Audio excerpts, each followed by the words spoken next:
तो पिछले पार्ट में हमने एक रोड मैप देखा था जहां पर मैंने बताया था कि आप एक बेसिक फ्रंट एंड डेवलपर कैसे बन सकते हो। हमने डिस्कस किया था HTML, CSS और जावास्क्रिप्ट के बारे में, और हमने रेस्पॉन्सिव डिजाइन और गिटहब का एक स्ट्रॉन्ग फाउंडेशन डेवलप कर लिया था। लेकिन अगर आप वहां तक सीख चुके हो, इसका मतलब ये है कि अब आप एक स्टैटिक वेबसाइट डेवलप कर सकते हो। स्टैटिक यानी कि वो वेबसाइट जिसपे आपका कंटेंट फिक्स रहता है और आप कभी कदार अपने कंटेंट को चेंज करते हो, जिसपे आप कोई भी इंटरएक्टिविटी नहीं करते हो, यानी कि वेबसाइट के साथ कोई लेन देन नहीं करना होता है। अगर आपको नहीं समझ में आ रहा है तो हम एक एग्जांपल से समझ लेते हैं। सपोज आपने एक ई-कॉमर्स वेबसाइट बनाया, जैसे कि मिंत्रा हो गया या फिर फ्लिपकार्ट हो गया, तो उस केस में आप अपने वेबसाइट पे प्रोडक्ट को शो तो कर सकते हो, लेकिन वो प्रोडक्ट लिमिटेड पेजेस तक ही रहेगा। और अगर आपको अपने स्टैटिक वेबसाइट पे कोई प्रोडक्ट को ऐड करना हुआ तो आपको मैनुअली कोड लिखना पड़ेगा अपने साइट पे। यानी कि आपको अगर 100 प्रोडक्ट को ऐड करना हुआ तो आपको 100 बार कोड लिखना पड़ेगा, जिससे आपका साइट हैवी भी हो जाएगा और आपका टाइम भी वेस्ट हो जाएगा। तो उस केस में हम क्या करते हैं, हम एक डायनेमिक वेबसाइट बनाते हैं जहां पर हमें कोड सिर्फ एक बार लिखना पड़ता है, लेकिन आप प्रोडक्ट को अनलिमिटेड बार शो कर सकते हो। अब ये तो ऑब्वियस सा बात है कि मैंने एक छोटा सा फीचर बताया आपको डायनेमिक वेबसाइट के बारे में। ऐसे ही आप बहुत सारे फीचर्स को यूज कर सकते हो जब आप एक डायनेमिक वेबसाइट को बनाते हो, जिससे आपका वेबसाइट काफी फास्ट हो जाता है और आप इजीली मैनेज भी कर पाते हो। तो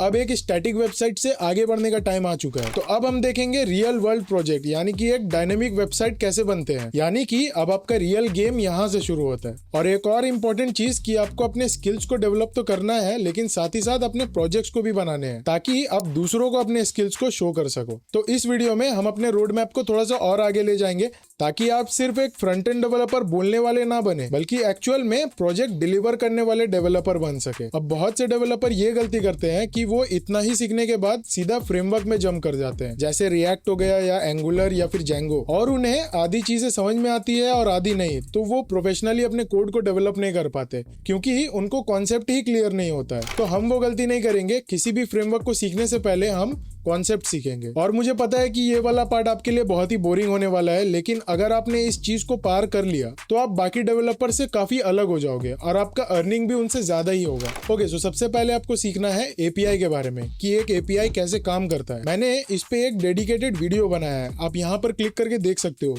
कि एपीआई कैसे काम करते हैं। आपको सीखना होगा कि फेच फंक्शन कैसे काम करता है और एपीआई के कौन कौन से मेथड होते हैं, और जब आप फ्रंट एंड का कोड लिखते हो तो वो फ्रंट एंड बैक एंड के साथ कनेक्ट कैसे होता है। एपीआई सीखने के बाद आपको आगे नहीं बढ़ना है, थोड़ा सा प्रैक्टिस करना है। जैसे कि बहुत सारे फ्री एपीआई अवेलेबल है, आप उनको फेच कर सकते हो और उनपे पोस्ट रिक्वेस्ट भी कर सकते हो। तो आपको प्रैक्टिस कर लेना है, इसमें ज्यादा टाइम नहीं लगेगा, 2 से 3 दिन में ये कंप्लीट हो जाएगा। उसके बाद आपको सीखना है जावास्क्रिप्ट। अब आप सोचोगे कि जावास्क्रिप्ट तो मैंने सीखने को मना किया था, लेकिन मैं आपको जावास्क्रिप्ट पूरा सीखने को नहीं बोल रहा हूँ। जावास्क्रिप्ट के वो इंपॉर्टेंट पार्ट्स आपको सीख लेने हैं जो आपको फ्यूचर में काम आ सकता है, जैसे कि मैप्स हो गए, फिल्टर हो गया, या फिर रिड्यूस फंक्शन एक होता है, प्रॉमिस फंक्शन एक होता है, और एसिंक अवेट के बारे में भी आपको जान लेना है कि ये कैसे काम करते हैं, क्योंकि फ्यूचर में ये आपके लिए सबसे इंपॉर्टेंट पार्ट होने वाला है। और इसके साथ एक और इंपॉर्टेंट पार्ट आ जाता है जो कि है एरर हैंडलिंग। आपको अच्छे से सीख लेना है कि एरर कब आते हैं और उनको हैंडल कैसे करना है। और उसके बाद एरे, ऑब्जेक्ट, ये सब तो आप जानते ही हो। और उसके बाद आपको सीखना है डॉम मैनिपुलेशन। अब ये ऑप्शनल है, लेकिन साथ ही साथ इंपॉर्टेंट भी है। यानी कि जावास्क्रिप्ट के मदद से आप अपने प्रोजेक्ट पे HTML कैसे इंजेक्ट कर सकते हो, और बिना पेज को रिलोड किए आप HTML को कैसे मैनिपुलेट कर सकते हो। फिर आपको वैलिडेशन के बारे में सीख लेना है, ये इंटरमीडिएट में भी आता है और एडवांस लेवल में भी आता है। और ये सब सीखने के बाद आपको सीखना है GSAP। अब ये भी ऑप्शनल है, लेकिन साथ ही साथ इंपॉर्टेंट भी है। अगर आप GSAP या फिर फ्रेमर मोशन सीख लेते हो, तब आप अपने वेबसाइट पे किसी भी एनिमेशन को ऐड कर सकते हो। अब ये देखने में तो बहुत ही डिफिकल्ट लगता है, लेकिन इसका जो कोड है वो काफी सिंपल है।